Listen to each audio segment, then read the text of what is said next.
Assalamualaikum warahmatullahi wabarakatuh. Perkenalkan, nama saya Anggita Febrianti dari kelas 12 MIA 3. Islam di Korea merupakan salah satu agama yang berkembang di Korea. Di Korea Selatan, populasi muslim terus meningkat sejak diperkenalkannya Islam tak lama setelah Perang Korea. Komunitas muslim ini berpusat di sekitar Seoul, di mana masjid besar yang pertama pada abad ke-20 dibangun pada tahun 1976 dengan menggunakan dana dari Misi Islam Malaysia dan negara-negara Islam lainnya. Selain kurang dari 30.000 umat muslim asli Korea, setelah terjadi pertumbuhan yang lambat tetapi jelas dari imigrasi Asia Selatan, Timur Tengah, Indonesia, dan Malaysia ke Korea Selatan. Mayoritas menjadi muslim selama 1990-an dan 2000-an, biasanya datang sebagai tenaga kerja ekspatriat. Secara keseluruhan, ada sampai 35.000 muslim di Korea Selatan. Hal ini diyakini bahwa tidak ada kehadiran yang signifikan dari Islam di Korea Utara, di mana kegiatan keagamaan otonomi secara umum hampir tidak ada. Selama pemerintahan abad ke-7, pedagang muslim setelah melintasi Asia Timur sejak dinasti Tang dan membentuk kontak dengan Silla, salah satu dari 3 kerajaan Korea pada tahun 751. Seorang jenderal Cina keturunan Goguryeo, Go Xianzi, memimpin pertempuran Talas untuk dinasti Tang terhadap kekhalifahan Abbasiyah, namun dikalahkan. Referensi paling awal ke Korea dalam kerajaan geografis non-Asia Timur muncul dalam generasi Survey of Worlds and Kingdoms dan Ibnu Khudabi pada pertengahan abad ke-9. Kehadiran pertama dapat diverifikasi di Korea berawal dari abad ke-9 selama periode Silla bersatu dengan kedatangan pedagang dan navigator Persia dan Arab. Menurut banyak geografer muslim, termasuk penjajah dan ahli geografi muslim Persia abad ke-9, Ibnu Qurdibabih, banyak dari mereka menetap secara permanen di Korea, mendirikan desa-desa muslim. Beberapa catatan menunjukkan bahwa banyak dari permukaan basa dari Irak. Catatan lain menunjukkan bahwa sejumlah besar dari Syiah faksi bahwa Alawi menetap di Korea. Selanjutnya, yang menunjukkan adanya masyarakat Muslim Timur Tengah di Silla adalah patung-patung wali kerajaan dengan karakteristik khas Persia. Pada gilirannya, umat Islam banyak kemudian menikah dengan wanita Korea. Beberapa asimilasi ke Buddhisme dan Shamanisme terjadi karena isolasi geografis Korea dari dunia muslim.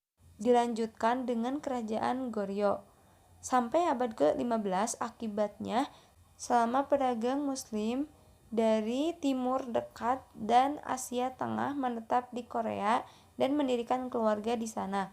Setidaknya satu keluarga utama Korea, keluarga Chang, keluarga dengan tempatnya di desa Toksu, mengklaim keturunannya dari keluarga muslim. Beberapa muslim Hui dari Cina juga tampaknya telah tinggal kerajaan Goryeo. Pada 1154, Korea termasuk dalam Atlas Dunia. Geografer, kontak kecil dengan masyarakat mayoritas muslim, khususnya Uighur, berjalan terus dan semakin dekat. Satu kata untuk Islam dalam bahasa Korea, Haegyo, berasal dari Huihe, nama bahasa Tionghoa tua untuk Uighur. Selama akhir periode Goryeo, ada masjid di ibu kota Daesong. Selama kekuasaan Mongol di Korea, Mongol sangat bergantung pada Uighur untuk membantu mereka menjalankan kerajaan besar mereka karena orang Uighur berpengalaman dalam mengelola jaringan perdagangan yang diperluas. Salah satu imigrasi Asia Tengah di Korea awalnya datang ke Korea sebagai asisten seorang putri Mongol yang telah dikirim untuk menikahi Raja Chungyo. Dokumen Goryeo mengatakan bahwa nama aslinya adalah Samga. Tetapi setelah ia memutuskan tinggal di Korea, raja menganugerahinya nama Korea Jang Sun-yong. Jang menikah dengan seorang Korea dan menjadi nenek moyang pendiri Kian Doksu Jang. Klannya menghasilkan banyak pejabat tinggi dan cendekiawan Konfusianisme yang dihormati selama berabad-abad. 25 generasi kemudian, sekitar 30.000 warga Korea melihat kembali ke belakang Jang Sun-yong sebagai leluhur dari klan mereka. Mereka sadar bahwa ia bukan penduduk asli Korea. Banyak yang percaya bahwa ia adalah seorang Muslim Arab. Namun, tidak ada bukti pengaruh Islam pada tradisi keluarga Doksu Jang. Hal yang sama juga terjadi pada keturunan Asia Tengah lainnya yang tinggal di Korea. Seorang Asia Tengah mengaku Uighur bernama Solson melarikan diri ke Korea ketika pemberontakan Serban Merah meletus menjelang akhir dari dinasti Yuan. Dia juga menikah dengan seorang Korea, menjadi leluhur klan Seolgyeongju yang mengklaim setidaknya 2.000 anggota di keluarganya saat ini tetap tidak menunjukkan tanda-tanda khusus dari pengaruh Muslim. Yang selanjutnya kita akan membahas dinasti Joseon. Pada periode awal Joseon, menggalang Islam berfungsi sebagai dasar untuk kalender karena reformasi untuk akurasi yang unggul di atas kalender Cina yang sudah ada. Penerjemahan Korea dari Hui Lifa, sebuah teks yang menggabungkan astronomi Cina dengan astronomi Islam, dipelajari di Korea di bawah dinasti Joseon pada masa Sejong yang Agung abad ke-15. Tradisi astronomi Cina Islam bertahan di Korea sampai awal abad ke-19. Namun, karena isolasi politik dengan geografis Korea selama periode Joseon, Islam akhirnya lenyap di Korea sampai diperkenalkan kembali pada abad ke-20. Catatan paling awal dari Muslim asli Korea berawal dari abad ketika ada sebuah komunitas Muslim yang signifikan yang menetapkan dirinya di Manchuria.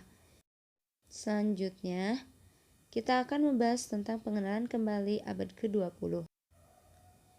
Selama Perang Korea, Turki mengirim sejumlah besar pasukannya untuk membantu Korea Selatan di bawah perintah PBB, yang disebut Bridge Turki.